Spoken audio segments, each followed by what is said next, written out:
A gente precisa conversar sobre o que parece ser a vingança de Alexandre de Moraes contra o ministro Fux. Depois de ser praticamente humilhado pelo voto técnico de Fux, que pedia a anulação do processo, a reação de Moraes teria sido acelerar a publicação da decisão final do julgamento. Essa é uma manobra para, supostamente, impedir que Fux pudesse segurar o processo por mais tempo ou fazer alterações maiores em seu voto, atropelando o colega e encerrando a discussão na marra. A gente precisa ir direto ao que interessa, porque o que aconteceu em Brasília foi um daqueles episódios que, por mais sutil que pareça, revela a temperatura da guerra que está sendo travada dentro do Supremo Tribunal Federal. A história que circulou e que deixou muita gente em alerta foi a de que o ministro Alexandre de Moraes teria tentado atropelar o seu colega, o ministro Luiz Fux, em um suposto ato de vingança. Para a gente entender a lógica por trás dessa suspeita, a gente precisa voltar um pouco e lembrar do que foi o voto do Fux no julgamento do ex-presidente Bolsonaro. O voto dele não foi uma simples divergência, foi uma demolição. Foi uma aula de direito que, para muitos, expôs a fragilidade e as supostas ilegalidades de todo o processo. Ele pediu a anulação completa do caso, argumentando que o STF era incompetente para julgar.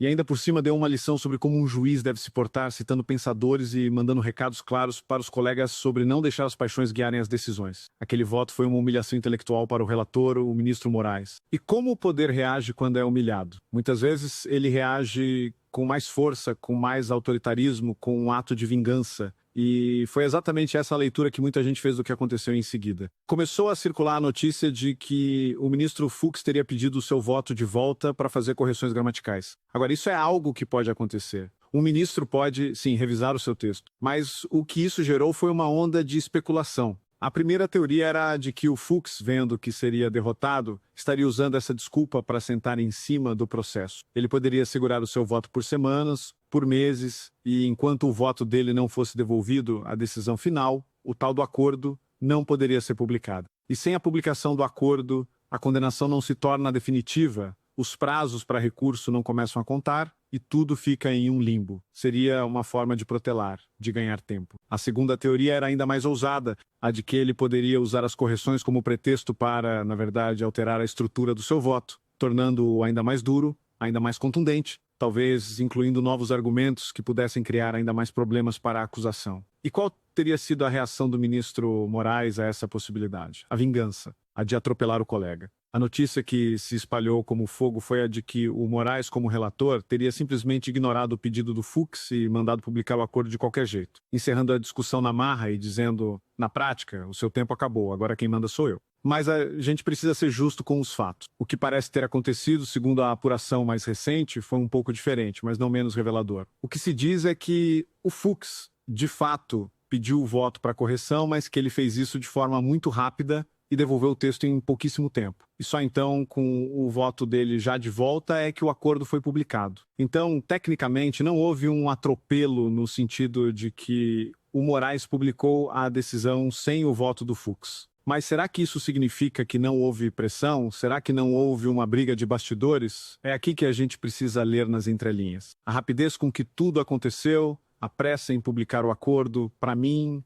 mostra o tamanho do medo e da raiva que o voto do Fux causou. Eles não queriam, de jeito nenhum, que aquele processo ficasse parado nas mãos do Fux. Eles precisavam acabar com o jogo o mais rápido possível para tentar conter o estrago que o voto dissidente já tinha causado. A pressa em publicar, para mim, foi sim uma resposta, uma demonstração de força, uma tentativa de dizer, ok, você falou, mas agora a vida segue e segue do nosso jeito. E aqui a gente chega na grande ironia da história, no verdadeiro tiro pela culatra do ministro Moraes. Em sua pressa para finalizar o processo, para carimbar a condenação do Bolsonaro, o que ele fez? Ele abriu a porta para a salvação. Ao publicar o acordo, ele deu o apito inicial para o começo da contagem dos prazos de recurso. E agora a defesa do ex-presidente Bolsonaro tem a sua cartada final, a sua carta na manga. Com a publicação do acordo, a defesa pode, finalmente, entrar com o recurso que pode levar o caso para o plenário, para todos os 11 ministros, é o recurso dos embargos infringentes, que a gente já discutiu aqui. E como o voto do Fux garante que a decisão não foi unânime,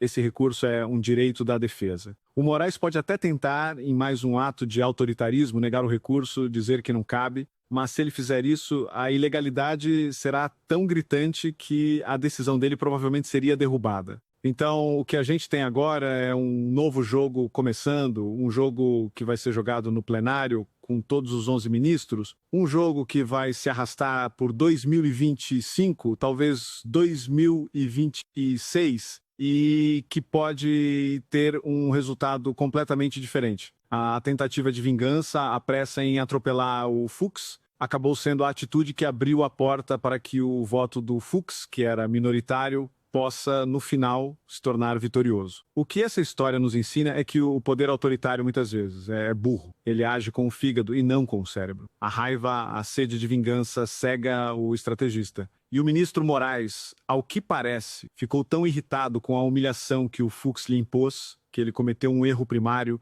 ele acelerou o processo que pode levar à sua própria derrota. A gente precisa reconhecer a postura do ministro Fux. Ele, que tem sido criticado por tantos de nós por sua suposta omissão no passado, está nessa reta final, se mostrando um verdadeiro jurista. Ele não cedeu à pressão, ele não baixou a cabeça para os manda-chuvas da corte. Ele fez o seu trabalho, apontou as ilegalidades e agora, com a sua atitude, garantiu que o jogo continue a ser jogado. Ele não se deixou atropelar. E ao não se deixar atropelar, ele garantiu que a Constituição, pelo menos por enquanto, também não fosse. O que a gente vai ver agora é uma nova batalha. A batalha pelo direito ao recurso. E depois, a batalha no plenário. A condenação, que parecia ser o fim, foi, na verdade, apenas o fim do primeiro tempo. E o segundo tempo, com o campo de jogo ampliado, com novos jogadores entrando, promete ser ainda mais emocionante. A vingança do Moraes pode ter sido a salvação de Bolsonaro. E essa é uma ironia que, sinceramente, dá um certo gosto de ver. Essa história toda é um verdadeiro jogo de xadrez. E mostra como a arrogância pode ser o pior inimigo de um jogador.